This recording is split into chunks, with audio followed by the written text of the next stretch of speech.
ನಮಸ್ತೆ ಎಜಿ ನ್ಯೂಸ್ಗೆ ಸ್ವಾಗತ. ಬಾಗಲಕೋಟೆ ಜಿಲ್ಲೆಯ ಗುಳೇದಗುಡ್ಡ ತಾಲೂಕಿನ ಕೋಟೆಕಲ್ ಗ್ರಾಮದ ಪ್ರಾಥಮಿಕ ಕೃಷಿ ಪತ್ತಿನ ಸಹಕಾರಿ ಸಂಘದ ವತಿಯಿಂದ ತೂಗಣಸಿ ಗ್ರಾಮದ ಸಮೀಪ ನಿರ್ಮಿಸಿರುವ ರೈತರ ಉತ್ಪನ್ನಗಳ ಖರೀದಿ ಹಾಗೂ ಮಾರಾಟ ಕೇಂದ್ರ ಹಾಗೂ ಗುಳೇದಗುಡ್ಡ ಪಟ್ಟಣದಲ್ಲಿ ನಿರ್ಮಿಸಿರುವ ಕೈಮಗ್ಗ ಉತ್ಪನ್ನಗಳ ಮಾರಾಟ ಕೇಂದ್ರದ ನೂತನ ಕಟ್ಟಡವನ್ನು ಕೇಂದ್ರ ಉಕ್ಕು ಹಾಗೂ ಭಾರಿ ಕೈಗಾರಿಕಾ ಸಚಿವ ಎಚ್.ಡಿ. ಕುಮಾರಸ್ವಾಮಿ ಉದ್ಘಾಟಿಸಿದ್ದಾರೆ. ನಂತರ ತೂಗಣಸಿ ಗ್ರಾಮದ ನೂತನ ರೈತರ ಉತ್ಪನ್ನಗಳ ಖರೀದಿ ಹಾಗೂ ಮಾರಾಟ ಕೇಂದ್ರದ ಆವರಣದಲ್ಲಿ ನಡೆದ ಸಮಾರಂಭದಲ್ಲಿ ಮಾತನಾಡಿದ ಕುಮಾರಸ್ವಾಮಿ, ಹಿರಿಯರ ದೂರದೃಷ್ಟಿಯಿಂದ ಸಣ್ಣ ಪ್ರಮಾಣದಲ್ಲಿ ಆರಂಭಗೊಂಡ ಕೋಟೆಕಲ್ ಕೃಷಿ ಪತ್ತಿನ ಸಹಕಾರಿ ಸಂಘ ಇಂದು ಕೇಂದ್ರ ಹಾಗೂ ರಾಜ್ಯ ಸರ್ಕಾರಗಳ ಅನುದಾನವನ್ನು ಬಳಸಿಕೊಂಡು ರೈತರು ಹಾಗೂ ನೇಕಾರರ ಅನುಕೂಲಕ್ಕಾಗಿ ಬೃಹತ್ ಮಾರಾಟ ಕೇಂದ್ರಗಳನ್ನು ನಿರ್ಮಿಸಿರುವುದು ಶ್ಲಾಘನೀಯ. ಕೈಮಗ್ಗ ನೇಕಾರಿಕೆಯಂತಹ ಪಾರಂಪರಿಕ ಸಂಸ್ಕೃತಿಯನ್ನು ಉಳಿಸುವುದರ ಜೊತೆಗೆ ಉದ್ಯೋಗ ಸೃಷ್ಟಿ ಮಾಡಿ ನೇಕಾರರಿಗೆ ಆರ್ಥಿಕ ಬಲ ತುಂಬುವ ಕಾರ್ಯವನ್ನ ಹನುಮಂತ ಮಾವಿನಮರದ ಅವರು ಮಾಡ್ತಾ ಇದ್ದಾರೆ. ಇಂತಹ ಕಾರ್ಯಗಳಿಗೆ ಜನ ಬೆಂಬಲ ಕೊಡಬೇಕು ಅಂತ ಸಚಿವರು ಕರೆ ಕೊಟ್ಟಿದ್ದಾರೆ. ರಾಜ್ಯದಲ್ಲಿ ಮಳೆ ಕೊರತೆಯಿಂದಾಗಿ ಬರಗಾಲದ ಪರಿಸ್ಥಿತಿ ನಿರ್ಮಾಣವಾಗಿದ್ದು ಮುಂಗಾರು ವಿಫಲವಾಗಿದೆ. ರೈತರ ಕೈಯಲ್ಲಿ ಬೆಳೆ ಇಲ್ಲದೆ ಸಂಕಷ್ಟ ಎದುರಾಗಿದೆ. ರೈತರ ಆತ್ಮಹತ್ಯೆ ಪ್ರಕರಣಗಳು ಕೂಡ ವರದಿಯಾಗ್ತಾ ಇದೆ. ಆದರೂ ಸರ್ಕಾರ ರೈತರ ಸಂಕಷ್ಟಕ್ಕೆ ಸಮರ್ಪಕವಾಗಿ ಸ್ಪಂದಿಸ್ತಾ ಇಲ್ಲ ಅಂತ ಕುಮಾರಸ್ವಾಮಿ ಆರೋಪಿಸಿದ್ದಾರೆ. ತಾವು ಮುಖ್ಯಮಂತ್ರಿಯಾಗಿದ್ದ ಸಂದರ್ಭದಲ್ಲಿ ರೈತರ ಸಂಕಷ್ಟದ ಸಮಯದಲ್ಲಿ 25,000 ಕೋಟಿ ಸಾಲ ಮನ್ನಾ ಮಾಡಿದ್ದಾಗಿ ಅವರು ಹೇಳಿದ್ರು. ಇದೇ ವೇಳೆ ರಾಜ್ಯ ಸರ್ಕಾರದ ಗ್ಯಾರಂಟಿ ಯೋಜನೆಗಳ ಕುರಿತು ಟೀಕೆ ಮಾಡಿದ ಕುಮಾರಸ್ವಾಮಿ, ಸಾರ್ವಜನಿಕರ ತೆರಿಗೆ ಹಣವನ್ನ ಅಭಿವೃದ್ಧಿ ಕಾರ್ಯಗಳಿಗೆ ಸಮರ್ಪಕವಾಗಿ ಬಳಸಲಾಗ್ತಾ ಇಲ್ಲ ಅಂತ ಆರೋಪಿಸಿದ್ದಾರೆ. ಕುಟುಂಬದ ಮಹಿಳೆಯರಿಗೆ ಹಣ ಕೊಡೋದ್ರಿಂದ ಮಾತ್ರ ಕುಟುಂಬದ ಎಲ್ಲಾ ಸಮಸ್ಯೆಗಳು ಬಗೆಹರಿಯುತ್ತವೆಯೇ ಎಂದು ಪ್ರಶ್ನೆ ಮಾಡಿದ್ದಾರೆ.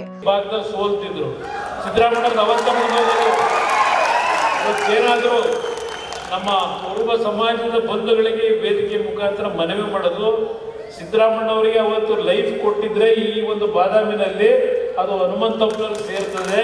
ದಯವಿಟ್ಟು ಹನುಮಂತಪ್ಪನವ್ರನ್ನ ಜಾತಿಯ ಹಿನ್ನೆಲೆಯಲ್ಲಿ ತಿರಸ್ಕಾರ ಮಾಡಬೇಡ. ಇವತ್ತು ಅವ್ರಿಗೆ ಜಾತಿ ಇಲ್ಲ. ಯಾವ ನೇಕಾರ ಸಮಾಜದ ಬಂಧುಗಳ ಬದುಕನ್ನು ಸರಿಪಡಿಸಬೇಕು ಅಂತ ಹೇಳಿ ಇವತ್ತು ದುಸ್ಸಾಹಸಕ್ಕೆ ಕೈ ಹಾಕಿ ಅಲ್ಲಿ 30-40 ಜನ ಹೆಣ್ಣು ಮಕ್ಕಳು ಕೇಳಿದೆ. ನಾನು 30 ವರ್ಷದ ಅನುಭವ ಅಂತಾರೆ ಆ ಹೆಣ್ಣು ಮಕ್ಕಳು. ಇವತ್ತು ಹೊರಗಡೆ ಹೋಗಿದ್ರೆ 200 ರೂಪಾಯಿ ಸಿಗ್ತಾ ಇರಲಿಲ್ಲ, ಇಲ್ಲಿ ನಾವು 400 ರೂಪಾಯಿವರೆಗೆ ಪ್ರತಿದಿನ ಸಂಪಾದನೆ ಮಾಡ್ತಾ ಇದ್ದೇವೆ ಅಂತ ಹೇಳಿ ಆ ಹೆಣ್ಣು ಮಕ್ಕಳು ಇಲ್ಲಿ ಗುಡದಲ್ಲಿ ಹೇಳ್ತಾ ಇದ್ರು. ಆ ರೀತಿಯ ಒಂದು ಜನಪರವಾದಂಥ ಕಾರ್ಯಕ್ರಮಗಳನ್ನು ಅಧಿಕಾರ ಇಲ್ಲದೆ ಇದ್ರು, ಪರಮ ಪೂಜ್ಯರು ಹೇಳ್ತಾ ಇದ್ರು, ಅಧಿಕಾರ ಇಲ್ಲದೆ ಇದ್ರು ಜನಸೇವೆಯನ್ನ ಜನರ ಬದುಕನ್ನು ಸರಿಪಡಿಸಬೇಕು ಅಂತಕ್ಕಂಥ ಚಿಂತನೆ. ಇವತ್ತು ಇಂಥ ಒಂದು ಉಗ್ರಾಣವನ್ನು ಕಟ್ಟಬೇಕಾದ್ರೆ ಎಷ್ಟು ಜನ ಇವತ್ತು ಶಾಸಕರುಗಳಿಲ್ಲ, ಮಂತ್ರಿಗಳಿದ್ದೇವೆ, ಆ ಕ್ಷೇತ್ರಗಳಲ್ಲಿ ಇಂಥ ಉಗ್ರಾಣ ಹುಡುಕಿದ್ರು ಸಿಗೋದಿಲ್ಲ. ಇದನ್ನ ಇವತ್ತು ಕಟ್ಟಬೇಕಾದ್ರೆ ಯಾವ ನಮ್ಮ ಬಂಡಪ್ಪ ಕಾಶಿನಾಥ್ನವರು ಕೂತಿದ್ದಾರೆ, ಅವರ ಒಂದು ಸಹಕಾರದೊಂದಿಗೆ ನಮ್ಮ ಸರ್ಕಾರದಲ್ಲಿ ಕೆಲವು ತೀರ್ಮಾನ ಮಾಡಿದ್ವು, ಅದನ್ನು ಉಪಯೋಗ ಮಾಡಿ ಕೇಂದ್ರ ಸರ್ಕಾರ ನರೇಂದ್ರ ಮೋದಿ ಅವರು, ಇವತ್ತು ಅಮಿತ್ ಶಾ ಅವರು ಇತ್ತೀಚೆಗೆ ನಮ್ಮ ಗದ್ದಿಗೌಡರು ಹೇಳ್ತಾ ಇದ್ರು, ಕೇಂದ್ರದಲ್ಲಿ ಒಂದು ಯಾವೊಂದು ಬಿಲ್ಲನ್ನು ಪಾಸ್ ಮಾಡಿದ್ದೇವೆ, ಇವತ್ತು ಹೆಚ್ಚಿನ ಆರ್ಥಿಕ ನೆರವುಗಳನ್ನು ಇವತ್ತು ಕೊಡಬೇಕು ಅಂತಕ್ಕಂಥದ್ದಕ್ಕೆ ಸಹಕಾರಿ ಕ್ಷೇತ್ರದಲ್ಲಿ ಕೆಲವು ತೀರ್ಮಾನಗಳೇನಾಗ್ತಾ ಇದೆ. ಅದರ ಮುಖಾಂತರ ಈ ರೀತಿಯ ಗೋಡನ್ಗಳು ಈ ದೇಶದಲ್ಲಿ ನಿರ್ಮಾಣ ಆಗಬೇಕು. ಇವತ್ತು ಹನುಮಂತಪ್ಪನವರು ಹೇಳಿದ್ರು, ಈ ತಾಲೂಕಿನಲ್ಲಿ ರೈತರು ಬೆಳೀತಕ್ಕಂಥ ಬೆಳೆಯ ಪ್ರಮಾಣ 8 ಲಕ್ಷ ಟನ್ ಅಂತಕ್ಕಂಥದ್ದನ್ನು ಹೇಳ್ತಾ ಇದ್ದಾರೆ. ಈ ಜಿಲ್ಲೆನಲ್ಲಿ 8 ಲಕ್ಷ ಟನ್ ಬೆಳೀತೀರಿ, ಆದರೆ ಈ ಜಿಲ್ಲೆನಲ್ಲಿ ಇರ್ತಕ್ಕಂಥ ಉಗ್ರಾಣದ ವ್ಯವಸ್ಥೆ ಕೇವಲ 1 ಲಕ್ಷ ಟನ್ನಿಗೆ ಮಾತ್ರ ಇವತ್ತಿದೆ ಅಂತಕ್ಕಂಥ ಏನು ಹೇಳ್ತಾರೆ. ಅಲ್ಲಿ ಎಲ್ಲಿದ್ದೇವೆ ನಾವು? ನಮ್ಮ ರೈತರ ಪರಿಸ್ಥಿತಿಗಳಿಗೆ ಯಾವ ರೀತಿ ಸ್ಪಂದಿಸಿದ್ದೇವೆ ನಾವು? ಇಂಥ ಒಂದು ಸಂದರ್ಭದಲ್ಲಿ ಇವತ್ತು ಇರ್ತಕ್ಕಂಥ ಕೇಂದ್ರ ಸರ್ಕಾರದ, ರಾಜ್ಯ ಸರ್ಕಾರದ ನೆರವುಗಳೇನಿದೆ ಅದನ್ನು ಬಳಕೆ ಮಾಡಿ ಈ ಭಾಗದರನ್ನ ರೈತ ಬಂಧುಗಳು, ನೇಕಾರರ ಬಂಧುಗಳಿಗೆ ಇಂಥ ಒಂದು ಉತ್ತಮವಾದಂಥ ಸುಸಜ್ಜಿತವಾದಂಥ ಒಂದು ಉಗ್ರಾಣವನ್ನು ನಿರ್ಮಾಣ ಮಾಡಿರ್ತಕ್ಕಂಥದ್ದೇನಿದೆ, ಇವತ್ತು ಈ ವ್ಯಕ್ತಿಯ ನಡವಳಿಕೆಯನ್ನು ತಾವೆಲ್ಲರೂ ಯೋಚನೆ ಮಾಡಿ ಅರ್ಥ ಮಾಡ್ತಾರೆ. ಇವತ್ತು ಅಧಿಕಾರ ಇರಲಿ ಇಲ್ಲದೆ ಹೋಗಲಿ, ನಿಮ್ಮ ಪರವಾಗಿ ಇವತ್ತು ಈ ಭಾಗದ ರೈತರ ಆರ್ಥಿಕ ಶಕ್ತಿಯನ್ನ, ನೇಕಾರ ಕುಟುಂಬಗಳ ಗೌರವಿಸುವಂತ ಬದುಕನ್ನ ನಿರ್ಮಾಣ ಮಾಡಬೇಕು ಅಂತಕ್ಕಂಥ ನಿಟ್ಟಿನಲ್ಲಿ ಅವರು ಸಲ್ಲಿಸ್ತಾ ಇರ್ತಕ್ಕಂಥ ಈ ಸೇವೆಯ ಹಿನ್ನೆಲೆಯಲ್ಲಿ ಹೇಳ್ತಾ ಇದ್ದೇನೆ. ಬಹುಶಃ ನಮ್ಮ ಗದ್ದಿಗೌಡರಿರಲಿ, ನಾರಾಯಣ್ ಬಾಂಡ್ಲೆ ಅವರಿರ್ಬೋದು, ನಮ್ಮ ನಿರಾಣಿ ಅವರ ಬಗ್ಗೆ ನಾನು ಹೇಳೋದೇನು ಬೇಡ. ಇವತ್ತು ನಿರಾಣಿ ಅವರು ಒಂದು ರೈತ ಕುಟುಂಬದಲ್ಲಿ ಬಂದರೂ ಅವ್ರಿಗೆ ಇರ್ತಕ್ಕಂಥ ಒಂದು ಭಗವಂತ ಕೊಟ್ಟಂತ ಒಂದು ಆಶೀರ್ವಾದ ಅದು. ಅದರ ಹಿನ್ನೆಲೆಯಲ್ಲಿ ಇವತ್ತು ನಾಡಿನಾದ್ಯಂತ ಯಾವೊಂದು ಸಕ್ಕರೆ ಕಾರ್ಖಾನೆಗಳನ್ನು ಪ್ರಾರಂಭ ಮಾಡಿ ಸಾವಿರಾರು ಕುಟುಂಬದ ಮಕ್ಕಳಿಗೆ ಉದ್ಯೋಗ ಕೊಟ್ಟು ಇವತ್ತು ಅವರ ವೈಯಕ್ತಿಕವಾದಂಥ ಸಾಧನೆಯಲ್ಲಿ ಹಲವಾರು ಕುಟುಂಬಗಳ ಬದುಕಿಗೆ ಒಂದು ಶಕ್ತಿಯನ್ನು ಕೊಟ್ಟಿದ್ದಾರೆ. ಈ ರೀತಿಯ ಒಂದು ವ್ಯಕ್ತಿಗಳು ಇವತ್ತು ನಮ್ಮ ರಾಜ್ಯದಲ್ಲಿ ಬರ್ತಕ್ಕಂಥದ್ದಕ್ಕೆ ಜನತೆ ತೀರ್ಮಾನಕ್ಕೆ ಬರಬೇಕು. ಯಾವುದೋ ಒಂದು ಸುಳ್ಳುಗಳನ್ನು ಹೇಳಿ ಬರೀ ಮಾಧ್ಯಮಗಳಲ್ಲಿ ದೊಡ್ಡ ದೊಡ್ಡ ಇವತ್ತು ದೊಡ್ಡ ಜಾಹೀರಾತುಗಳನ್ನು ಕೊಟ್ಟು ಹೇಳ್ತಾರೆ. ಬೆಂಗಳೂರಿನಲ್ಲಿ ನಿನ್ನೆ ಅದೆಂಥದ್ದು ಫ್ರೀಡಮ್ ಹಬ್ಬ ಮಾಡಿದ್ದಾರೆ. ಫ್ರೀಡಮ್ ಹಬ್ಬ ಮಾಡಿ ಏನು ದೊಡ್ಡ ಒಂದು ಕಾರ್ಯಕ್ರಮ ಕೊಟ್ಟಿದ್ದೇವೆ ಅಂತೇಳಿ ಭಾಷಣ ಮಾಡ್ತಾರೆ. ರಾಜ್ಯದಲ್ಲಿ ಬರಗಾಲ, ಹಲವಾರು ಹಳ್ಳಿಗಳು ಇವತ್ತು ಸಂಕಷ್ಟದಲ್ಲಿದ್ದಾರೆ. ರೈತರಿಗೆ ಕುಡಿಯೋ ನೀರಿಲ್ಲ ಹಳ್ಳಿಗಳಲ್ಲಿ. ಅಲ್ಲಿ 7.5 ಕೋಟಿ ಖರ್ಚು ಮಾಡಿ 7.5 ಕೋಟಿ ಹಣ ಖರ್ಚು ಮಾಡಿ ಅದೆಂಥದ್ದು ಫ್ರೀಡಮ್ ಹಬ್ಬ ಮಾಡಿದ್ದಾರೆ. ಮುಂದೆ ಡಿಸೆಂಬರ್ಗೆ ಇನ್ನೂ ದೊಡ್ಡ ಮಟ್ಟದಲ್ಲಿ ಹಬ್ಬ ಮಾಡ್ತಾರೆ. ಹಬ್ಬ ಯಾವಾಗ ಮಾಡಬೇಕು? ಈ ರಾಜ್ಯದಲ್ಲಿರ್ತಕ್ಕಂಥ ಪ್ರತಿ ಬಡ ಕುಟುಂಬಗಳು, ಜಾತಿ ಯಾವುದೇ ಇರಲಿ, ಆ ಕುಟುಂಬಗಳು ನೆಮ್ಮದಿಯ ಬದುಕನ್ನು ಕೊಟ್ಟಾಗ ಮಾಡಿ ದೊಡ್ಡ ಹಬ್ಬ. ಇವತ್ತು ನಾಡಿನ ಜನತೆಯ ತೆರಿಗೆ ಹಣವನ್ನು ದುರ್ಬಳಕೆ ಮಾಡಿ ಈ ರೀತಿ ಹಬ್ಬವನ್ನು ಮಾಡಿ ಏನು ಸಾಧನೆ ಮಾಡ್ತೀವಿ? ಯಾವ ಸಾಧನೆಯನ್ನು ಮಾಡಲಿಕ್ಕೆ ನಿನ್ನೆ ದಿನ ಬೆಂಗಳೂರು ನಗರದ ವಿಧಾನಸೌಧ ಮುಂಭಾಗದಲ್ಲಿ ನಡೆಸಿದ್ದೀರಿ? ಇದಕ್ಕೆ ನಾನು ಅಸೂಯೆಯಿಂದ ಹೇಳ್ತಾ ಇಲ್ಲ. ಇವತ್ತು ನಾಡಿನಲ್ಲಿ ಬರಗಾಲ, ಇವತ್ತು ಯಾವ ಪರಿಸ್ಥಿತಿಯಲ್ಲಿದ್ದೇವೆ, ಇಂಥ ಪರಿಸ್ಥಿತಿನಲ್ಲಿ ಇಂಥ ಹಬ್ಬದ ವಾತಾವರಣ ಮಾಡಿ ಏನು ಸಾಧನೆ ಮಾಡ್ತೀವಿ ಅಂತಕ್ಕಂಥ ಹೇಳ್ತೀರಿ. ಹಲವಾರು ವಿಷಯಗಳನ್ನು ಚರ್ಚೆ ಮಾಡಬಲ್ಲೆ ಈ ರಾಜ್ಯದಲ್ಲಿ ನಡೀತಿರ್ತಕ್ಕಂಥ ದುರ್ವ್ಯವಹಾರಗಳ ಬಗ್ಗೆ. ಆದರೆ ನನಗೆ ಸಮಯ ಇವತ್ತು ಮತ್ತೆ ವಾಪಸ್ ಹೋಗಬೇಕಾದಂಥ ಹಿನ್ನೆಲೆಯಲ್ಲಿ ಪುನಃ ನಾನು ಬರ್ತೀನಿ. ಬಾದಾಮಿ ನನಗೆ ಹೊಸ ಒಂದು ಜನತೆಯನ್ನು ಕಾಣ್ತಕ್ಕಂಥದ್ದಲ್ಲ. ಬಹುಶಃ 10 ಬಾರಿ ನಮ್ಮ ಇದಕ್ಕೆ ಬಾದಾಮಿಗೆ ಬಂದಿರ್ಬೋದು, ಗುಳೇದಗುಂಡಿಗೆ ಬಂದಿರ್ಬೋದು, ನಮ್ಮ ಕೆರೂರಿಗೆ ಬಂದಿರ್ಬೋದು, ಹಲವಾರು ಕಡೆ ಬಂದೆ. ನಾನು ಮುಖ್ಯಮಂತ್ರಿ ಆದಂಥ 14 ತಿಂಗಳ ಅವಧಿಯಲ್ಲಿ ಬಾದಾಮಿಯ ಹಲವಾರು ಕೆರೆಗಳಿಗೆ ನೀರನ್ನು ತುಂಬಿಸಬೇಕು ಅಂತ ಹೇಳಿ ನಾನು ಕೊಟ್ಟಂತ ಹಣವೇ ಇನ್ನೂ ಸಂಪೂರ್ಣವಾಗಿ ಉಪಯೋಗ ಮಾಡಿ ಈ ರಾಜ್ಯದಲ್ಲಿ ಒಂದು ತಾಲೂಕಿನಲ್ಲಿ ಕೆರೆಗಳಿಗೆ ನೀರನ್ನು ಸರ್ಕಾರ ತುಂಬಿಸಿಲ್ಲ. ಕೆರೆಯವರಿಗೆ ನೀರಾವರಿಗೆ ನಾನೇ ಅಪ್ರೂವಲ್ ಕೊಟ್ಟೆ. ಇವತ್ತು ಎಲ್ಲಿಗೆ ಬಂದಿದೆ, ಏನಾಗಿದೆ? ಇವತ್ತು ಹಲವಾರು ವಿಷಯಗಳನ್ನು ನಿಮ್ಮ ಮುಂದೆ ಹೇಳುವಲ್ಲೇ ಕೈ ಜೋಡಿಸಿ ಮನವಿ ಮಾಡ್ತೇನೆ. ಇವತ್ತು ಬಿಜೆಪಿ ಮತ್ತು JDSನ ಮೈತ್ರಿಯಲ್ಲಿ ನಾವೇನು ಹೊರಟಿದ್ದೇವೆ, ಒಂದು ಹೊಸ ರೀತಿಯ 2006ನೇ ಇಸ್ವಿಯ ನಡೆದಂತ ಒಂದು ಉತ್ತಮವಾದ ಸರ್ಕಾರವನ್ನು ತರ್ತಕ್ಕಂಥದ್ದಕ್ಕೆ ಈ 2 ಪಕ್ಷಗಳ ಅಭ್ಯರ್ಥಿಗಳನ್ನ ಗೆಲ್ಲಿಸ್ತಕ್ಕಂಥದ್ದಕ್ಕೆ ತಾವು ನಿರ್ಣಯ ಮಾಡಿ ಈ ರಾಜ್ಯದ ಬದುಕನ್ನು ಸರಿಪಡಿಸಿಕೊಡ್ತೀವಿ.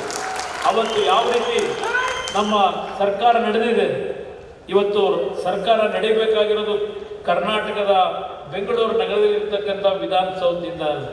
ಸರ್ಕಾರ ನಡೀಬೇಕಾಗಿರೋದು ಇವತ್ತು ನಿಮ್ಮ ನಮ್ಮ ಕೋಟೆಕಲ್ಲು ಗ್ರಾಮ ಏನಿದೆ, ಇಂಥ ಗ್ರಾಮಗಳಿಂದ ಸರ್ಕಾರ ನಡೀಬೇಕು. ನಮಗೆ ಅವತ್ತೇನು ಗ್ರಾಮ ವಾಸ್ತವ್ಯದ ಕಾರ್ಯಕ್ರಮದ ಮುಖಾಂತರ ಈ ನಾಡಿನ ಜನತೆಯ ಕಷ್ಟಗಳನ್ನು ಅರಿತು ಆ 20 ತಿಂಗಳ ಆಡಳಿತ ಕೊಟ್ಟಿದ್ದೇವೆ.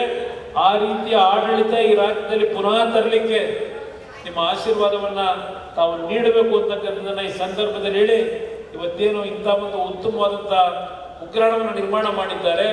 ರೈತರು ಬೆಳೆದಿರ್ತಕ್ಕಂಥ ಬೆಳೆಯನ್ನು ಉತ್ತಮವಾದಂಥ ರೀತಿಯಲ್ಲಿ ಬೆಲೆಯನ್ನು ಪಡೆಯತಕ್ಕಂಥದ್ದು ನಿಮಗೆ ಬೇಕಾದಂಥ ಸಂದರ್ಭದಲ್ಲಿ ನಿಮ್ಮ ಬೆಳೆಯನ್ನು ಸಂರಕ್ಷಣೆ ಮಾಡ್ಕೊಳ್ಳಿಕ್ಕೆ ಈ ಉಗ್ರಾಣ ಒಂದು ಉತ್ತಮವಾದಂಥ ಒಂದು ನಿಮಗೆ ಅನುಕೂಲಗಳೇನಿದೆ ಇದೆಲ್ಲವನ್ನ ಬಳಕೆ ಮಾಡ್ಕೊಳ್ಳಿರ್ತಕ್ಕಂಥ ಮಾತನ್ನು ಹೇಳಿ ಮತ್ತೊಮ್ಮೆ ನಿಮ್ಮೆಲ್ಲರಿಗೆ ನನ್ನ ಗೌರವಪೂರ್ವಕವಾದ ವಂದನೆಗಳನ್ನು ಸಲ್ಲಿಸಿ ನನ್ನ 2 ಮಾತು ಮುಗಿಸ್ತೇನೆ. ಜೈ ಜೈ ಕರ್ನಾಟಕ ಮಾತು. ಬಹಳ ಅದ್ಭುತವಾಗಿರ್ತಕ್ಕಂಥ ಕಾರ್ಯಕ್ರಮ ಇದು. ಬಹುಶಃ ಅವಿಸ್ಮರಣೀಯವಾಗಿರ್ತಕ್ಕಂಥ ಕಾರ್ಯಕ್ರಮ ಇದು. ಒಂದು ಕೃಷಿ ಪತ್ತಿನ ಬ್ಯಾಂಕು ಏನ್ ಮಾಡ್ಲಿಕ್ಕೆ ಸಾಧ್ಯತೆ ಐತೆ ಅನ್ನೋದನ್ನು ತೋರಿಸ್ತಕ್ಕಂಥ ಕೆಲಸ ಮಾಡಿರ್ತಕ್ಕಂಥ ಒಂದು ಏಕೈಕವಾಗಿರ್ತಕ್ಕಂಥ ಕೃಷಿ ಪತ್ತಿನ ಬ್ಯಾಂಕು ಅಂದ್ರೆ ಅದು ನಮ್ಮ ಕೋಟೆಕಲ್ಲಿನ ಕೃಷಿ ಪತ್ತಿನ ಬ್ಯಾಂಕು ಅಂತ ಬಹಳ ಹೆಮ್ಮೆಯಿಂದ ಹೇಳ್ಕೋಬೇಕಾಗ್ತದೆ. ಅದಕ್ಕೆ ಕಾರಣ ಅಂದ್ರೆ ಯಾಕಂದ್ರೆ ಒಬ್ಬ ವ್ಯಕ್ತಿಗೆ ಇಚ್ಛಾಶಕ್ತಿ ಇತ್ತು ಅಂದ್ರೆ ಏನಾದ್ರೂ ಕೂಡ ಮಾಡ್ಲಿಕ್ಕೆ ಸಾಧ್ಯತೆ ಐತಿ ಅಂತ ತೋರಿಸಿಕೊಟ್ಟವರು ನಮ್ಮ ಹನುಮಂತ ಮಾಯನ್ವಾಳರು ಅಂದ್ರೆ ತಪ್ಪಾಗ್ಲಿಕ್ಕಿಲ್ಲ ಅಂತ ಅನಿಸ್ತದೆ. ಬಹಳ ವರ್ಷಗಳ ಇತಿಹಾಸ ಏನು ಕೃಷಿ ಪತ್ತಿನ ಬ್ಯಾಂಕಿಗೆ ಇರ್ತಕ್ಕಂಥದ್ದು, ಇದನ್ನ ರಾಜ್ಯ ಮಟ್ಟ ಅಲ್ಲ ಇವತ್ತು ರಾಷ್ಟ್ರ ಮಟ್ಟದವರೆಗೆ ತೋರಿಸ್ತಕ್ಕಂಥ ಕೆಲಸವನ್ನ ಮಾಡ್ತಕ್ಕಂಥ ಇದರಿಂದ ಅವ್ರಿಗೇನು ಲಾಭ ಇಲ್ಲ, ಇದರಿಂದ ಅವ್ರಿಗೆ ಲಾಭ ಇಲ್ಲ. ಆದ್ರೆ ನಮ್ಮ ಕೃಷಿ ಪತ್ತಿನ ಸಹಕಾರಿ ಸಂಘಕ್ಕೆ ಏನಿದೆ ಬಹಳ ದೊಡ್ಡ ಹೆಸರನ್ನ ತಂದು ಕೊಡ್ತಕ್ಕಂಥ ಇಚ್ಛಾಶಕ್ತಿಯ ವ್ಯಕ್ತಿ ಅಂತಂದ್ರೆ ಅದು ಹನುಮಂತ ಮಾಯನ್ವಾಳರು. ರಾಮಾಯಣದಲ್ಲಿ ಒಂದು ಮಾತು ಬರ್ತಾರೆ, ಸೀತೆ ಆ ಕಡೆ ಲಂಕೆಯಲ್ಲಿ ಇರ್ತಾಳೆ, ಆ ಲಂಕೆಗೆ ಹೋಗಿ ಸೀತೆಯನ್ನು ಕರ್ಕೊಂಡು ಬರ್ಬೇಕಾಗಿರ್ತಕ್ಕಂಥ ಸಂದರ್ಭ. ಎಲ್ಲರೂ ಕೂತ್ಕೊಂಡು ಈ ಕಡೆ ಸಮುದ್ರದ ದಂಡೆಯಲ್ಲಿ ಕೂತ್ಕೊಂಡು ಮಾತಾಡ್ತಾರೆ, ಯಾರು ಹೋಗೋರು ಸೀತೆ ಹತ್ರ ಲೆದಾಳೆಲ್ಲ ನೋಡ್ಕೊಂಡು ಬರಾಕ ಅಂತ ಹೇಳಿ. ಅವಾಗ ಪಕ್ಕದಲ್ಲಿರ್ತಕ್ಕಂಥ ಹನುಮಂತನ ಪಕ್ಕದಲ್ಲಿರ್ತಕ್ಕಂಥ, ನಾ ಯಾಕೆ ಹೇಳ್ತಾ ಇದ್ದೀನಿ ಅಂದ್ರೆ ಇವರು ಹನುಮಂತ, ಏನ್ ಸಮುದ್ರ ಹಾರಿದವನು ಹನುಮಂತನೇ. ಆ ಹನುಮಂತನಿಗೆ ಪಕ್ಕದಲ್ಲಿ ಹೋಗಿ ಸುಗ್ರೀವನು ಯಾರೋ ಒಬ್ರು ಹೋಗಿ ಹೇಳ್ತಾರೆ, ನಿನಗೆ ಆ ಶಕ್ತಿ ಇದೆ, ನೀನು ಮಾಡು ಅಂತ. ಹನುಮಂತ ಗೊತ್ತಿರಂಗಿಲ್ಲ ನಾನು ಹಾರಕ್ ಸಾಧ್ಯ ಐತೇನೋ ಅಂತ. ನಿನಗೆ ಶಕ್ತಿ ಐತಿ, ನೀ ಹಾರು, ನೀ ಹಾರಿದ್ರೆ ಸಮುದ್ರವನ್ನು ದಾಟ್ತಿ ನೀನು ಅಂತ ಆಶೀರ್ವಾದ ಮಾಡಿ ಬೆನ್ನು ತಟ್ಟಿ ಸಮುದ್ರವನ್ನು ಹಾರಿ ಹೋಗಿ ಸೀತೆಯನ್ನು ಭೇಟಿಯಾದ ಅಂತಕ್ಕಂಥದ್ದು ರಾಮಾಯಣದಲ್ಲಿ ಬರ್ತದೆ. ಹಂಗ ನಮ್ಮ ಹನುಮಂತಗೂ ಕೂಡ ಹಾರಾಕ ಶಕ್ತಿ ಐತಿ, ಬೆನ್ನು ತಟ್ಟಾಕ ಕುಮಾರಸ್ವಾಮಿಗಳು ಬರ್ತಾ ಇದ್ದಾರೆ. ನೀವೆಲ್ಲರೂ ಕೂಡ ಆಶೀರ್ವಾದ ಮಾಡಿದ್ರೆ ಅವನ ಹಾರತಾನೆ ಇರ್ತಕ್ಕಂಥ ನಂಬಿಕೆ ನಮಗೆ ಕೂಡ ಅಂತ ಶಕ್ತಿ ಆ ಹುಚ್ಚೇಶ್ ಅವರಿಗೆ ಕೊಡ್ಲಿ ಅಂತ ಹಾರೈಸಿ ಎರಡು ಮಾತುಗಳನ್ನು ಮುಗಿಸೋದಕ್ಕಿಂತ ಮೊದಲು ನಮ್ಮ ಕುಮಾರಸ್ವಾಮಿಯವರು ಅವ್ರು ಎಷ್ಟು ಹೇಳಿದ್ರು ಕೂಡ ಕಡಿಮೆ. ರಾಜಕೀಯವಾಗಿ ಏನೇನೋ ಇರ್ಬೋದು, ಯಾವುದ್ಯಾವುದೋ ಪಕ್ಷದಲ್ಲಿ ಇರ್ಬೋದು, ಆದ್ರೆ ಜನಸಾಮಾನ್ಯರ ಹತ್ರ ಹೋಗಿ ಜನಸಾಮಾನ್ಯರ ನೋವು ನಲವನ್ನು ತೀರಿಸಿರ್ತಕ್ಕಂಥ ಏಕೈಕವಾದ ಮುಖ್ಯಮಂತ್ರಿಗಳಂದ್ರೆ ಅವರು ಕುಮಾರಸ್ವಾಮಿಗಳು ಅನ್ನೋದನ್ನ ನಾವ್ಯಾರು ಕೂಡ ಮರಿಬಾರದು. ನಾವು ಶಿಕ್ಷಣ ಸಂಸ್ಥೆ ಇರ್ತಕ್ಕಂಥವ್ರು ಬಹಳ ವರ್ಷಗಳ ಕಾಲ ರಿಟೈರ್ಡ್ ಆಗಿರ್ತಕ್ಕಂಥ ಏನು ಮತ್ತೆ ವಾಪಸ್ ಕರೀತಕ್ಕಂಥದ್ದು ಸಾಧ್ಯತೆ ಇರದೇ ಇರ್ತಕ್ಕಂಥದ್ದು 2005ರಿಂದ 2015ರವರೆಗೆ ನಮಗೆ ಪರ್ಮಿಷನ್ ಕೊಟ್ಟಿರ್ತಕ್ಕಂಥ ಏಕೈಕ ಮುಖ್ಯಮಂತ್ರಿಗಳಂದ್ರೆ ಅವರು ಕುಮಾರಸ್ವಾಮಿಗಳು ಅನ್ನೋದನ್ನು ನಾವು ನೆನಪಿಟ್ಕೊಂಡಿರ್ತಕ್ಕಂಥದ್ದು. ಅವರಿಗೆ ಇನ್ನಷ್ಟು ಆ ಹುಚ್ಚೇಶ್ವರ, ಕುಮಾರೇಶ್ವರ, ಬಸವೇಶ್ವರ ಸಕಲ ಆರೋಗ್ಯ ಸಂಪತ್ತನ್ನ ಕೊಡಬೇಕಾಗಿರ್ತಕ್ಕಂಥ ಆ ಆರೋಗ್ಯ ಶಕ್ತಿ ಇತ್ತು ಅಂತಂದ್ರೆ ಇಂಥ ಹಲವಾರು ಭಾಗ್ಯಗಳನ್ನ ಜನಸಾಮಾನ್ಯರಿಗೆ ಕೊಡ್ತಕ್ಕಂಥ ಶಕ್ತಿ ಆ ಕುಮಾರಸ್ವಾಮಿಗಳಲ್ಲಿ ಇರ್ತಕ್ಕಂಥದ್ದು. ಅವರಿಗೆ ಆ ಭಗವಂತ ಆಶೀರ್ವದಿಸಲಿ ಅಂತ ಹಾರೈಸಿ ಎರಡು ಮಾತುಗಳನ್ನು ಮುಗಿಸ್ತೀವಿ. ವಿಶೇಷವಾಗಿ ಇವತ್ತು ಕೈಮಗ್ಗದ ಉತ್ಪನ್ನ ಮಾರಾಟಕ್ಕೆ ಅನ್ನೋ ವಿಚಾರವಾಗಿ ಕೂಡ ಹೇಳಲೇಬೇಕು. ಇವತ್ತು ಬೆಳೆಗುಡ್ಡದ ಭಾಗದಲ್ಲಿ ನಿಮ್ಗೆ ಗೊತ್ತಿರಲಿ, ಇವತ್ತು ಸಾವಿರಾರು ಕುಟುಂಬಗಳು ನೇಕಾರಿಕೆ ಉದ್ಯೋಗವನ್ನು ಅವಲಂಬಿಸಿವೆ. ಇವತ್ತು ಏನೋ ಕೈಮಗ್ಗಕ್ಕೆ ಏನೊಂದು ಶ್ರೀಮಂತಿಕೆ ಇತ್ತು 30 ವರ್ಷಗಳ ಹಿಂದ್ಗಡೆ. ನಾವೇ ಸಾಹೇಬರಿಗೆ ಮಾತನಾಡಿದ್ವಿ. ಏನ್ ಮಾತಾಡಿದ್ವಪ್ಪ ಅಂದ್ರೆ 1990ಕ್ಕಿಂತ ಮುಂಚೆ ಅಖಂಡ ಬಿಜಾಪುರ ಜಿಲ್ಲೆಯಲ್ಲಿ ಅತಿ ಹೆಚ್ಚು ಆದಾಯ ತೆರಿಗೆಯನ್ನು ಕಟ್ಟತಕ್ಕಂಥ ಊರು ಯಾವ್ದಪ್ಪ ಅಂದ್ರೆ ಗುಳೇದಗುಡ್ಡ. ನಿಮಗೆ ಎಲ್ಲರೂ ಕೂಡ ಗೊತ್ತಿರಲಿ. ಟೆಲಿಫೋನ್ ಬಿಲ್ ಅನ್ನು ಕಟ್ಟತಕ್ಕಂಥ ಊರು ಯಾವ್ದಪ್ಪ ಅಂದ್ರೆ ಗುಳೇದಗುಡ್ಡ ಹೆಚ್ಚಿಗೆ ಎರಡು ಅಖಂಡ ಜಿಲ್ಲೆಯಲ್ಲಿ. ನಿಮಗೆ ಅದೇ ಗೊತ್ತಿರಲಿ, ಎಲ್ಲೂ ಟ್ರೈನ್ ನಿಲ್ತಿದ್ದಿಲ್ಲ, ಗುಳೇದಗುಡ್ಡಕ್ಕೆ ಟ್ರೈನ್ ನಿಲ್ತಿದ್ದು. ನಿಮ್ ಬಾಗಲಕೋಟೆ ಸಿಟಿ ಟ್ರೈನ್ ನಿಲ್ತ, ಗುಳೇದಗುಡ್ಡಕ್ಕೆ ಟ್ರೈನ್ ನಿಲ್ತಿದ್ದು 30 ವರ್ಷಗಳ ಹಿಂದ್ಗಡೆ. ಅಂತ ಒಂದು ಶ್ರೀಮಂತಿಕೆ ಉದ್ಯೋಗ ಆಗಿತ್ತು ನೇಕಾರಿಕೆ. ಇವತ್ತು ಕೈಮಗ್ಗದ ಉತ್ಪನ್ನಗಳ ಅಷ್ಟೊಂದು ಬೇಡಿಕೆಗಳಿದ್ದವು. ಇದು ಪವರ್ಲೂಮ್ ಬಂದ ನಂತರ ಇವತ್ತು ನಮ್ಮ ನೇಕಾರ ಆಸೆಗೆ ಬಿದ್ದವಾಗ ನಾವು ದಿವಸಕ್ಕೆ 4 ಕಣ ನೇಯವರು 20 ಕಣ ನೇಯ್ತು. ಇವತ್ತು ಆಸೆಗೆ ಬಿದ್ದ ಆ ಉದ್ಯೋಗ ಬೆನ್ನತ್ತಿದ್ರು. ಇವತ್ತು 20 ಕಣ ಉಡೋರು ನಿಂತು 20 ಮಂದಿ ಅದ್ರಾಗ 15 ಮಂದಿ ಕಡಿಮೆ 5 ಮಂದಿ ನಿಂತಾರ. ಆ ಕಣ್ಣಕ್ಕೂ ಕೂಡ ಬೇಡಿಕೆ ಇಲ್ಲ. ಆ ಉದ್ಯೋಗ ಸಂಕಷ್ಟ ಅನುಭವಿಸಿ ಇವತ್ತು ಗುಳೇಗುಡ್ಡದ ಸಾವಿರಾರು ಕುಟುಂಬಗಳು ಬೆಂಗಳೂರಿನಲ್ಲಿ ವಾಸಿದ್ದಾವು, ಪುನಾದಲ್ಲಿ ವಾಸಿದ್ದಾವು, ಇಚಲಕರಂಜಿಯಲ್ಲಿ ವಾಸಿದ್ದಾವು. ಇದೇನಾದರೂ ಒಂದು ಉದ್ಯೋಗಕ್ಕೆ ಪುನಶ್ಚೇತನ ಕೊಡಬೇಕಂತೇಳಿ ಹಲವಾರು ವರ್ಷಗಳಿಂದ ಇವತ್ತು ನಮ್ಮ ಬಸವರಾಜ ಪೂಜೆಯಲ್ಲಿದ್ದಾರೆ, ನಮ್ಮ ಹಿರಿಯರಾದ ಚಂದ್ರಕಾಂತ್ ಶೇಖಾವರಿದ್ದಾರೆ. ಸಾಕಷ್ಟು ನಮ್ಮ ಸಮುದಾಯದ ಎಲ್ಲ ಹಿರಿಯರು ಹಲವಾರು ಬಾರಿ ಚರ್ಚೆ ಮಾಡಿ ಇಲ್ಲಿ ಏನಾದರೂ ಮಾಡಲಿಕ್ಕೆ ಸಾಧ್ಯತೆ ಇದೆ ಅಂತ ವಿಚಾರ ಮಾಡಿದಾಗ ನಾನು ಕೂಡ ಪವರ್ ರೂಮ್ ಹಾಕ್ಬೇಕಂತ ಬೆನ್ನತ್ತಿದ್ದೆ. ಪವರ್ ರೂಮ್ ಫ್ಯಾಕ್ಟ್ರಿ ಹಾಕ್ಬೇಕಂತೇಳಿ ಕೊನೆಗೆ ನನಗೆ ಏನ್ ತಿಳಿತು ಗೊತ್ತಿಲ್ಲ. ನಾವಿಲ್ಲಿ ಏನಾದ್ರು ನಾವು ಭವಿಷ್ಯವನ್ನು ಕಂಡುಕೊಳ್ಬೇಕಾಗಿತ್ತಪ್ಪ ಅಂದ್ರೆ ಮುಂದೊಂದು ಅವಕಾಶಗಳನ್ನು ಒದಗಿ ಬರ್ತಕ್ಕಂಥದ್ದು ಏನಿದಪ್ಪ ಕೈಮಗ್ಗದಂತ ವಿಚಾರ ಮಾಡಿಕೊಂಡು ಎಲ್ಲರೂ ಬೇಡ ಅಂದ್ರೆ ನಿಮ್ಗೆ ಗೊತ್ತಿರಲಿ. ನಮ್ಮ ಮಾರಾಟ ಪವರ್ ರೂಮ್ ಮಾಡಕ್ಕೆ ನಮ್ಮ ಎದುರಿಗೆ ನಿಂತಿದ್ದಾರೆ, ಜಾದವ್ರು ಇದ್ದಾರ, ನಮ್ಮ ಪವಾರ್ ಇದ್ದಾರ, ಇದ್ದಲ್ಲಿ ಕಾವಡಿಯವರು ಇದ್ದಾರೆ. ಅನ್ನೋರು ಇದನ್ಯಾಕೆ ಪ್ರಾರಂಭ ಮಾಡಕತ್ತೀರಿ ಅಂದ್ರವರು ಏನೋ ಒಂದು ಪ್ರಯತ್ನ ಮಾಡೋ ನನಗೆ ವಿಶ್ವಾಸ ಇದೆ. ಕೈಮಗ್ಗದ ಉಡುಪುಗಳಿಗೆ, ಕೈಮಗ್ಗದ ಉತ್ಪನ್ನಗಳಿಗೆ 100ಕ್ಕೆ 100ರಷ್ಟು ಬೇಡಿಕೆ ಬಂದೇ ಬರುತ್ತಂತೆ. ಕಳೆದ 2 ವರ್ಷಗಳಿಂದ ಮನೆ ಲೋಕಸಭಾ ಸದಸ್ಯರಾದ ಕೃಷಿ ಗದ್ದಿಗೌಡ ಸಾಹೇಬರು ಜಿಲ್ಲಾಧಿಕಾರಿಗಳನ್ನ ಕರೆಸಿ ಆಗಸ್ಟ್ 7ರಂದು ನ್ಯಾಷನಲ್ ಹ್ಯಾಂಡ್ಲೂಮ್ ಡೇ ದಿವಸ ಅದನ್ನು ಪ್ರಾರಂಭ ಮಾಡಿದ್ರು. ಗೊತ್ತಿರ್ಬೋದು. ಇವತ್ತು ಆ ಮಗ್ಗಕ್ಕೆ ತಾವು ಭೇಟಿ ಕೊಟ್ಟಿದ್ದೀರಿ. 20 ಮಗ್ಗಗಳು ನಿರಂತರವಾಗಿ ನಡೀತಾ ಇದ್ದಾವು. ಆ ಮಗ್ಗದಲ್ಲಿ ಕೆಲಸ ಮಾಡ್ತಾ ಒಂದು ಹ್ಯಾಂಡ್ಲೂಮ್ ಫ್ಯಾಕ್ಟರಿಯಲ್ಲಿ ಕೆಲಸ ಮಾಡ್ತಕ್ಕಂಥ ಮಹಿಳೆಯರು ಹೇಳಿದ್ರು, ನಮ್ಗ 9,000 10,000 ನಮಗೆ ಪಗಾರ ಸಿಗ್ತಾರೆ, ದಿವಸಕ್ಕೆ 400 ರೂಪಾಯಿ ಪಗಾರ ಬೀಳುತ್ತೆ ಅಂತ ಹೇಳಿ. ಅವರ ಆಶಯ ಕೂಡ ನಮ್ಮ 12-15 ಸಾವಿರ ರೂಪಾಯಿ ಪಗಾರ ಬೀಳ್ತಪ್ಪ ಅಂದ್ರೆ ನಾವೆಲ್ಲೂ ಕೂಲಿ ಹೋಗಂಗಿಲ್ಲ, ನಾವು ಇಲ್ಲೇ ಕೆಲಸ ಮಾಡ್ತೀವಿ ಅಂತ ತಮ್ಮ ಅಭಿಪ್ರಾಯಗಳನ್ನು ವ್ಯಕ್ತಪಡಿಸಿದ್ರು. ಇದಕ್ಕೊಂದು ಆ ಉದ್ಯೋಗಕ್ಕೊಂದು ಭವಿಷ್ಯ ಒಂದು ಅವಕಾಶವನ್ನು ಕೊಡಬೇಕಂತೇಳಿ ಕಳೆದ 2 ವರ್ಷದಿಂದ ಒಂದು ಕೈಮಗ್ಗ ಉತ್ಪನ್ನಗಳ ಕೇಂದ್ರವನ್ನು ನಾವು ಪ್ರಾರಂಭ ಮಾಡಿದ್ವಿ.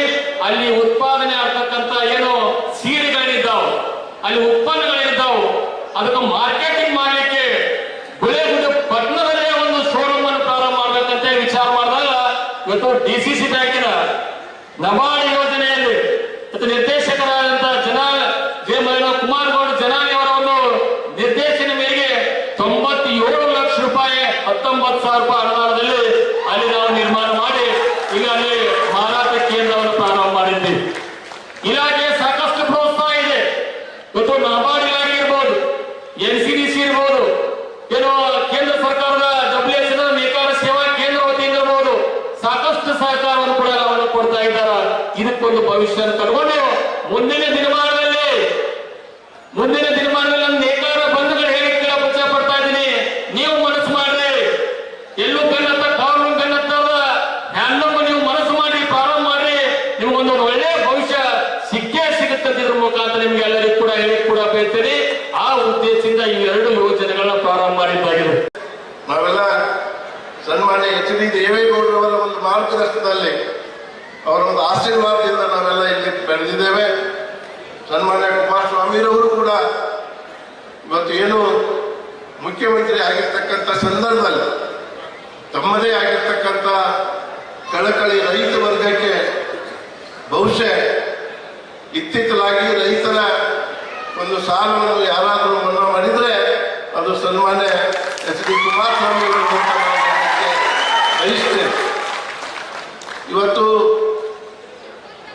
ಅವರ ಒಂದು ಆಶೀರ್ವಾದದಿಂದ ಅವರ ಒಂದು ಮಾರ್ಗದರ್ಶನದಲ್ಲಿ ಬೆಳೀತಕ್ಕಂಥ ಸನ್ಮಾನ್ಯ ಹನುಮಂತ ಮಾವಿನಮರದವರು ಇವತ್ತು ಈ ಒಂದು ಹಿಂದೆ ಜಿಲ್ಲಾ ಪಂಚಾಯಿತಿ ಉಪಾಧ್ಯಕ್ಷರಾಗಿ ಹಾಗೆಯೇ ಈ ಒಂದು ಸಹಕಾರಿ ಕ್ಷೇತ್ರದಲ್ಲಿ ತಮ್ಮದೇ ಆಗಿರ್ತಕ್ಕಂಥ ಅನುಭವವನ್ನು ಹೊಂದಿ ಈ ಭಾಗದ ರೈತರು, ಈ ಭಾಗದ ನೇಕಾರರಿಗೆ ಇವತ್ತು ಅನುಕೂಲ ಆಗಬೇಕು, ಅವರು ಆರ್ಥಿಕವಾಗಿ ಸದೃಢ ಆಗಬೇಕು ಅನ್ನೋ ಒಂದು ಉದ್ದೇಶದಿಂದ ಬಹಳಷ್ಟು ಕಷ್ಟಪಟ್ಟು ಇವತ್ತು ಬಹುಶಃ ಇಂಥ ಒಂದು ಕಟ್ಟಡಗಳನ್ನು, ಇಂಥ ಒಂದು ಕೇಂದ್ರಗಳನ್ನು ನಿರ್ಮಾಣ ಮಾಡಬೇಕಾದ್ರೆ ಬಹಳಷ್ಟು ಕಷ್ಟ ಆಗ್ತದೆ. ಎಲ್ಲರ ಸಹಾಯ ಸಹಕಾರದಿಂದ, ನಿಮ್ಮೆಲ್ಲರ ಸಹಾಯ ಸಹಕಾರದಿಂದ ಇವತ್ತು ಇಂಥ ಒಂದು ಬೃಹತ್ವಾಗಿರ್ತಕ್ಕಂಥ 2 ಕೇಂದ್ರಗಳು, ಇವತ್ತು ರೈತರಿಗೆ ಒಂದು ಕೇಂದ್ರ, ನೇಕಾರಿಗೆ ಒಂದು ಕೇಂದ್ರ. ನಾವೆಲ್ಲ ಹೇಳ್ತೇವೆ 2 ನಮಗೆ ಕಣ್ಣುಗಳು, 2 ಕಣ್ಣು ಅಂತ ನಾವು ಹೇಳ್ತೇವೆ. ಆ ಒಂದು ಜನರ ಒಂದು ಉದ್ಧಾರಕ್ಕಾಗಿ, ಅವರ ಅಭಿವೃದ್ಧಿಗಾಗಿ ಇಂಥ ಒಂದು ಮಹತ್ತರವಾಗಿರ್ತಕ್ಕಂಥ ಸಾಧನೆಯನ್ನು ಅವರು ಮಾಡಿದ್ದಾರೆ. ಇವತ್ತು ಈ ಒಂದು ಸಂದರ್ಭದಲ್ಲಿ ಇದರ ಒಂದು ಲಾಭವನ್ನು ನಾವೆಲ್ಲ ರೈತರು, ನೇಕಾರರು ಪಡಿಬೇಕು. ಇವತ್ತು ಅದೇ ರೀತಿ ಇಂಥ ಒಂದು ಕೇಂದ್ರಗಳು ಎಲ್ಲ ಕಡೆ ಆಗಿ ನಮ್ಮ ರೈತರಿಗೆ ಹಾಗೂ ನಮ್ಮ ನೇಕಾರರಿಗೆ ಅನುಕೂಲ ಆಗಲಿ ಅನ್ನೋ ಒಂದು ಹಾರೈಕೆಯನ್ನು ಬಯಸಿ ಇವತ್ತು ನಾನು ಹೆಚ್ಚು ಮಾತನಾಡಬೇಕನ್ನೋ ವಿಚಾರ ಇದ್ರೂ ಕೂಡ ನನಗೆ ಗೊತ್ತಿದೆ ಸನ್ಮಾನ್ಯ HD ಕುಮಾರಸ್ವಾಮಿರವರು ಬೇರೆ ಕಾರ್ಯಕ್ರಮಕ್ಕೆ ಹೋಗೋದಿರೋದ್ರಿಂದ ನಾನು ಈ ಒಂದು ಸಂದರ್ಭದಲ್ಲಿ ಭಾಗವಹಿಸಿ 2 ಮಾತುಗಳನ್ನು ಹೇಳಲಿಕ್ಕೆ ಅವಕಾಶ ಮಾಡಿಕೊಟ್ಟಿರ್ತಕ್ಕಂಥ ಹನುಮಂತ ಮಾವಿನಮರದವರಿಗೆ ಇವತ್ತು ಈ ಒಂದು ಸಂದರ್ಭದಲ್ಲಿ ನಿಮ್ಮೆಲ್ಲ ಕೆಲಸ ಕಾರ್ಯಗಳಲ್ಲಿ ನಾನು ನಿಮ್ಮ ಜೊತೆ ಇರ್ತೇನೆ. ಇವತ್ತು ಈ ಭಾಗದ ಅಭಿವೃದ್ಧಿ ಯಾರೇ ಮಾಡಲಿ ಅವ್ರ ಜೊತೆ ನಾನು ಇರ್ತೇನೆ. ಕೇಂದ್ರ ಸರ್ಕಾರದಿಂದ ಬರ್ತಕ್ಕಂಥ ನೆರವನ್ನು ನಾನು ಸನ್ಮಾನ್ಯ ಇವತ್ತು ನಮ್ಮ ಸ್ನೇಹಿತರಾಗಿರ್ತಕ್ಕಂಥ ನಾರಾಯಣ ಸಾಹೇಬ್ ಬಾಂಡ್ಗೇರವರು, ಮಾನ್ಯ ಕುಮಾರಸ್ವಾಮಿರವರ ಒಂದು ನೇತೃತ್ವದಲ್ಲಿ ಹೆಚ್ಚು ಕೆಲಸ ಕಾರ್ಯಗಳನ್ನು ಮಾಡ್ತೇವೆ ಅನ್ನೋದು ಮಾತನ್ನು ಹೇಳಿ ನಿಮಗೆಲ್ಲ ವಂದಿಸಿ ನಾನು 2 ಮಾತನ್ನು ಮುಗಿಸ್ತೇನೆ. ಜೈ ಜೈ ಕರ್ನಾಟಕ. Manjunath Walikar, AG news, Bagalkot.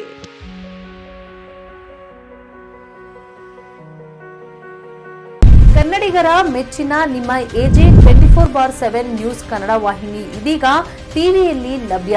ಒಂದು ವೇಳೆ ನೋಟಿಸ್ ಕೊಟ್ಟಿದ್ರೆ ವಾಪಸ್ ತಗೋತೀವಿ. ಇವತ್ತು ವಕ್ಫ್ ಪ್ರಾಪರ್ಟಿ ಅಂತೇಳಿ ಬರ್ತದೆ ಅಂತ ಹೇಳಿದ್ರೆ ರೈತರ ಬೀದಿಗೆ ಬಂದು ಏನ್ ಮಾಡ್ಬೇಕಾಗತ್ತೆ? ಯಾರು ವೋಟ್ ಹಾಕಿಲ್ಲ ಅಂದ್ರೆ ಗ್ಯಾರಂಟಿನೆಲ್ಲ ಸ್ಟಾಪ್ ಮಾಡ್ಬಿಡ್ತೀವಿ. ಮತ್ತೊಂದು ಹೆಸರೇ ಕರ್ನಾಟಕ ಮತ್ತು ದೇಶ ವಿದೇಶ 360 ಡಿಗ್ರಿ ಸುದ್ದಿ ಹಾಗೂ ಉತ್ತರ ಕರ್ನಾಟಕ ಬೆಳಗಾವಿ, ಬಾಗಲಕೋಟೆ, ಧಾರವಾಡ, ಹಾವೇರಿ, ಗದಗ, ಬಿಜಾಪುರ ಜಿಲ್ಲೆಯ ಕ್ಷಣ ಕ್ಷಣದ ವಿವರವನ್ನ ಪಡೆಯುವುದಕ್ಕೆ AJ 24/7 ನ್ಯೂಸ್ ಕನ್ನಡ ವಾಹಿನಿಯನ್ನ ಲೈಕ್ ಮಾಡಿ, ವಿಡಿಯೋಗಳನ್ನ ಶೇರ್ ಮಾಡಿ, ಕಮೆಂಟ್ ಮಾಡುವ ಮೂಲಕ ನಮ್ಮ ವಾಹಿನಿಗೆ ಸಹಕಾರ ನೀಡಿ ಮತ್ತು ಚಾನೆಲ್ ಅನ್ನ ಸಬ್ಸ್ಕ್ರೈಬ್ ಮಾಡಿ. ಧನ್ಯವಾದಗಳು.